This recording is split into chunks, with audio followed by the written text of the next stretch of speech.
And we are live. What's going on, everybody? This is Rob Garcia, the Warrior Strategist, coming at you from beautiful San Diego. And what I wanted to talk to you about today are two fields that I don't even know how to describe it. Like, they're so enigmatic that a lot of fraud runs through them. And those two fields are masterminds and PR, public relations, right? Media.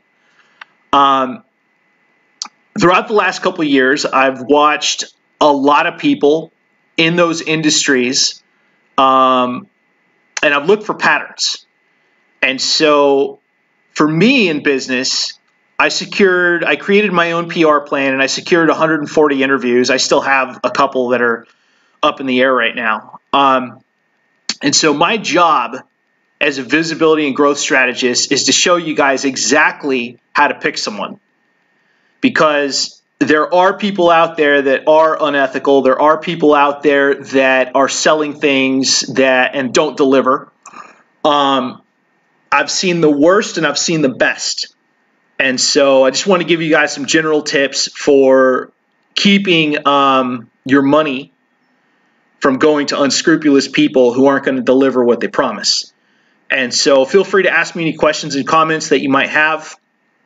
I'm just going to give you some general tips, but overall, this isn't a video about, oh, everybody in PR is a fraud. Everybody that's running a mastermind is trying to rip you off. It's not like that at all. It's more about being an educated consumer because I care about you guys and I want you guys to get the most for your investments, okay? So we'll start off with masterminds.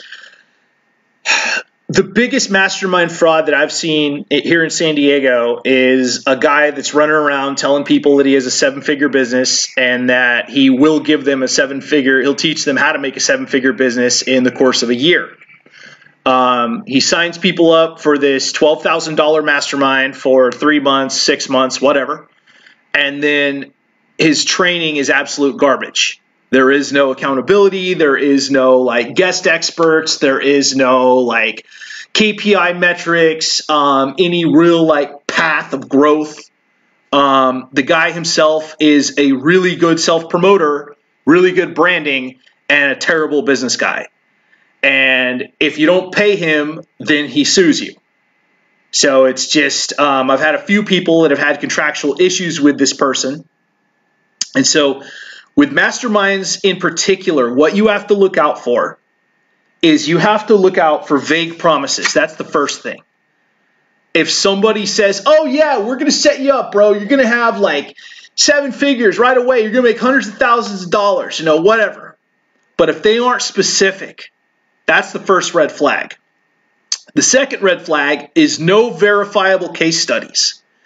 And so what you need is a pattern where at least 80% of the people that go through this mastermind have a certain quantifiable and verifiable metric of success. And that metric of success is screenshots. It is, verified income or growth in the company, success, whatever. And they should be able to provide somebody to talk to that has gone through their mastermind and can verify the effectiveness of their training and their techniques. If somebody tells you that it's proprietary or their clients want to be anonymous, or they can't just post up somebody, they can't set up an interview with somebody for verification, that's a giant red flag. Okay, you need to bounce. And then the third thing is people that just use verbal contracts. And this is a real big deal. Contracts have to be enforced, and they have to be very, very specific. And a refund policy needs to be in effect that protects you. If you have any questions about contracts, reach out to Andy Nelson. He is our resident contract guy, and he can help you out. I know Andy personally. He's a bro. He's a great guy. Very, very good at what he does. He's an attorney. But be very careful of people that promise you the world, that make like all these vague, goofy success promises or wealth promises, but they can't ever like produce a verifiable case study. They can't ever like exactly say how you're going to get rich. They can't ever like, provide any type of proof that their stuff is good. Now I'm talking masterminds specifically. If you see any of these red flags, just run. There's a lot of great masterminds out there. There's a lot of great opportunities for you to collaborate with people. But like I said, do your homework. You wouldn't buy a car without running it through the Carfax and, checking the VIN number and having a mechanic look it over first. Masterminds and any type of high-level investment, the same way. You have to verify. So that's part one. Now, part two, this one gets real crazy. So PR. The PR industry, I've seen quite a few people out there that are ripping people off left and right because it's such a subjective thing where the consumer gets talked into a bill of goods, they put up a lot of money, and then nothing ever transpires from it. And the person that sells it to them, there's no accountability. What are you going to do? Like take them to small claims court? There's very little accountability. So you're forking over a couple $1,000s for all these promises, and you're going to get like, they'll promise you the world. They're going to get you an entrepreneur. They're going to get you in Forbes. They're going to get you on Fox. They're going to get you like all this stuff. And then what happens? Nothing. And you try and contact them, and now they're a freaking ghost. So PR fraud usually comes in one of two ways. Payment of services and non-delivery, or payment of services and very poor return when you are promised like something at a much higher level. And that's more of a bait and switch thing. And so PR is one of these things, and I'm not a PR guy. Like, to be really specific, I've had a lot of people reach out to me for PR. I'm a visibility guy, which means that I teach the spectrum. I teach like social media. I teach like collaborations with influencers. I do media stuff as well, but I never like promise like, oh, I'm going to get you on Entrepreneur and Forbes and Fox and CNN and all these major networks. I've never made those promises in my life. And I'm always really, really honest about what I can do and what I can't do, because PR is not my main thing. I am not a digital agency. I'm not like one of these people that can fast track you to get you this stuff. That being said, I've gotten a lot of people on TV, but usually at the local news level, newspapers, things like that. So if your company needs PR, here are some things to look out for, and here are some things you can do to kind of protect the wallet and to protect your well-being. The first thing you want, just like with the masterminds, you want case studies. You want verifiable proof of people that have gone through your system and that have actually got placement. Now, one thing that a lot of people are doing that's fraudulent as all hell is they have the as seen on, and you've all seen this on a lot of business websites, the as featured on Fox, CBS, HuffPo, New York Times, like all this stuff. And so a lot of people will pay a PR firm to like put a press release with these media companies, and then legally they think that that gives them the right to say as featured on. It doesn't. It's a loophole. And so one thing you have to verify is that if they've been featured on some major network, ask them. You got a screenshot? Where's the interview? Can I see it? And if they hem and haw, it's not somebody, if they have that hesitation and they can't produce screenshots, that's not somebody you should be working with, okay? People that pad their resume, like entrepreneurs and business owners that use that service, I feel like they're cheating their audiences and they're artificially promoting themselves. Like, because there's local networks that have the big names, and then there's national.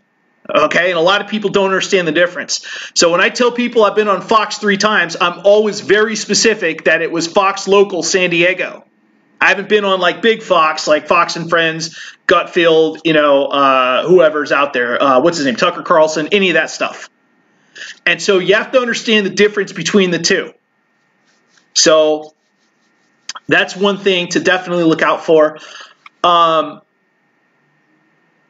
If somebody's pitching you for PR services, they need to have case studies. They need to have verifiable proof that they put somebody up there, and you need to talk to somebody they've worked with that they successfully placed somewhere. Okay? Always pay with a credit card if you can help it, or with PayPal, because both of those you can dispute a transaction and get your money back if the person rips you off. If you pay with a cashier's check, if you pay with a debit card, you're probably going to get hosed if the person's not honest. PR contracts should be very, very specific about what they're going to do. Not just, I'm going to get you a bunch of media appearances, bro, but specifically what networks, what type of media, what type of placement, number of pitches going out, all this stuff, and then a refund policy. Now, one thing I will say about refund policies for PR specifically is in a lot of cases, a percentage of it has to be non-refundable. So if somebody comes to me and they're like, dude, I want to get my local newspaper, I want to get on TV, blah, blah, blah, I have to do research for about 2-3 weeks to find like all the contact info, to do like geographical searches of all these sources, all this stuff.